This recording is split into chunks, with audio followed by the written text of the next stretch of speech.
주님께서 시내산에서 모세에게 말씀하셨다. 너는 이스라엘 자손에게 말하여라. 그들에게 다음과 같이 일러라. 내가 너희에게 주기로 한 그 땅으로 너희가 들어가면 나 주가 쉴 때에 땅도 쉬게 하여야 한다. 6해 동안은 너희가 너희 밭에 씨를 뿌려라. 6해 동안은 너희가 포도원을 가꾸어 그 소출을 거두어라. 그러나 7째 해에는 나 주가 쉼으로 땅도 반드시 쉬게 하여야 한다. 그 해에는 밭에 씨를 뿌려도 안 되고 포도원을 가꾸어도 안 된다. 거둘 때에 떨어져 저절로 자란 것들은 거두지 말아야 한다. 너희가 가꾸지 않은 포도나무에서 저절로 열린 포도도 따서는 안 된다. 이것이 땅의 안식년이다. 땅을 이렇게 쉬게 해야만 땅도 너희에게 먹거리를 내어줄 것이다. 너뿐만 아니라 남종과 여종과 품꾼과 너와 함께 사는 나그네에게도 먹거리를 줄 것이다. 또한 너의 가축도 너의 땅에서 사는 짐승까지도 땅에서 나는 모든 것을 먹이로 얻게 될 것이다. 안식년을 7번 세어라. 7년이 7번이면 안식년이 7번 지나 49년이 끝난다. 7째 달 열흘날은 속죄일이니 너희는 뿔 나팔을 크게 불어라. 나팔을 불어 너희가 사는 온 땅에 울려 퍼지게 하여라. 너희는 50년이 시작되는 이 해를 거룩한 해로 정하고 전국의 모든 거민에게 자유를 선포하여라. 이 해는 너희가 희년으로 누릴 해이다. 이 해는 너희가 유산 곧 분배받은 땅으로 돌아가는 해이며 저마다 가족에게 돌아가는 해이다. 50년이 시작되는 해는 너희가 희년으로 지켜야 하는 해이다. 희년에는 씨를 뿌리지 말고 저절로 자란 것을 거두어서도 안 되며 너희가 가꾸지 않은 포도나무에서 저절로 열린 포도도 따서는 안 된다. 그 해는 희년이다. 너희는 그 한 해를 거룩하게 보내야 한다. 너희는 밭에서 난 것을 먹게 될 것이다.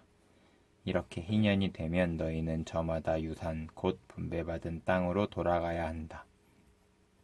너희는 저마다 제 이웃에게 무엇을 팔거나 또는 이웃에게서 무엇을 살 때에는 부당하게 이익을 남겨서는 안 된다. 네가 네 이웃에게서 밭을 사들일 때에는 희년에서 몇 해가 지났는지를 계산하여야 한다. 파는 사람은 앞으로 그 밭에서 몇 번이나 더 소출을 거둘 수 있는지 그 횟수를 따져서 너에게 값을 매길 것이다. 소출을 거둘 횟수가 많으면 너는 값을 더 치러야 한다. 희년까지 남은 횟수가 얼마 되지 않으면 너는 값을 깎을 수 있다. 그가 너에게 실제로 파는 것은 거기에서 거둘 수 있는 수확의 횟수이기 때문이다. 너희는 서로 이웃에게서 부당하게 이익을 남기려고 해서는 안 된다. 너희는 하나님 두려운 줄을 알아야 한다. 나는 주, 너희의 하나님이다. 그러므로 너희는 내가 세운 규례를 따라 살고 내가 명한 법도를 지켜서 그대로 하여야 한다. 그래야만 그 땅에서 너희가 안전하게 살 수 있을 것이다. 땅은 소출을 낼 것이고 그것으로 너희가 넉넉히 먹을 수 있을 것이다. 거기에서 안전하게 살 수 있을 것이다. 7째 해에는 씨를 뿌려도 안 되고 소출을 거두어 들여도 안 된다면 그 해에 우리는 무엇을 먹을까 하고 너희는 물을 것이다. 그러나 6째 해에 내가 너희에게 복을 베풀어 새 해 동안 먹을 소출이 그 한 해에 나게 하겠다. 8째 해 곧 너희가 다시 씨를 뿌리는 그 해에 너희는 묵은 곡식을 먹을 것이다. 9째 해가 되어서 해곡식이 할 때까지 너희는 묵은 곡식을 먹을 것이다. 땅을 아주 팔지는 못한다. 땅은 나의 것이다. 너희는 다만 나그네이며 나에게 와서 사는 임시 거주자일 뿐이다. 너희는 유산으로 받은 땅 어디에서나 땅 무르는 것을 허락하여야 한다. 네 친척 가운데 누가 가난하여 그가 가진 유산으로 받은 땅의 얼마를 팔면 가까운 친척이 급한 것을 물을 수 있게 하여야 한다. 그것을 물을 친척이 없으면 형편이 좋아져서 판 것을 되돌려 살 힘이 생길 때까지 기다려야 한다. 판 땅을 되돌려 살 때에는 그 땅을 산 사람이 그 땅을 이용한 횟수를 계산하여 거기에 해당하는 값을 빼고 그 나머지를 산 사람에게 치르면 된다.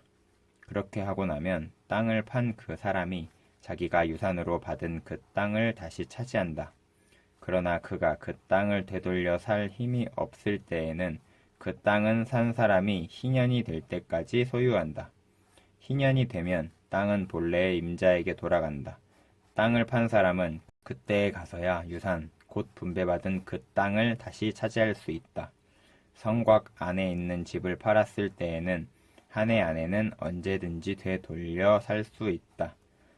집을 판 사람은 한 해 동안은 그것을 물을 수 있는 권리가 있다. 그러나 판 사람이 그것을 한 해 안에 되돌려 사지 못하면 성곽 안에 있는 그 집은 아주 산 사람의 소유가 되어 대대로 그 자손에게 넘어간다. 희년이 되어도 본래의 집 임자에게 돌아가지 않는다. 그러나 성곽이 없는 마을에 지은 집은 그것들을 토지와 같이 여겨 판 사람이 언제든지 물을 수 있고 되돌려 살 힘이 없을 때에는 희년이 될 때까지 기다렸다가 본래의 임자가 그것을 다시 차지한다. 그러나 레위 사람의 성읍, 곧 그들이 유산으로 받은 성읍 안에 있는 집은 그렇지 않다. 레위 사람은 성읍 안에 있는 집을 팔았어도 언제든지 그것을 다시 물을 수 있다. 그가 물으지 않으면 성읍 안에 있는 그 팔린 집은 희년이 되면 본래의 임자에게 되돌아간다. 레위 사람의 성읍 안에 있는 집은 이스라엘 자손이 레위 사람의 유산으로 준 것이기 때문이다. 레위 사람의 성읍에 딸린 땅도 또한 영원히 레위 사람의 유산이기 때문에 팔 수 없다. 너희 동족 가운데 아주 가난해서 도저히 자기 힘만으로는 살아갈 수 없는 사람이 너희의 곁에 살면 너희는 그를 돌봐 주어야 한다. 너희는 그를 나그네나 임시 거주자처럼 너희와 함께 살도록 하여야 한다. 그에게서는 이자를 받아도 안 되고 어떤 이익을 남기려고 해서도 안 된다.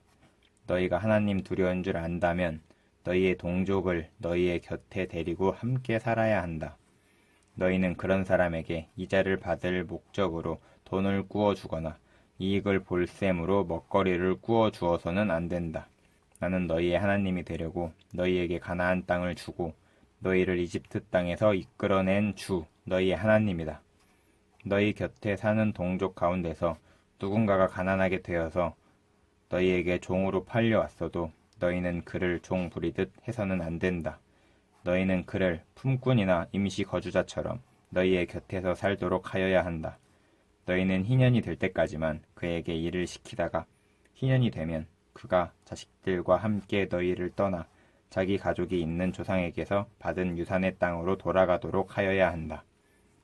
너희는 내가 이집트 땅에서 이끌어낸 나의 품꾼이므로 너희가 그들을 종으로 팔 수 없다. 너희는 그를 고되게 부려서도 안 된다. 모름지기 너희는 하나님 두려운 줄을 알아야 한다.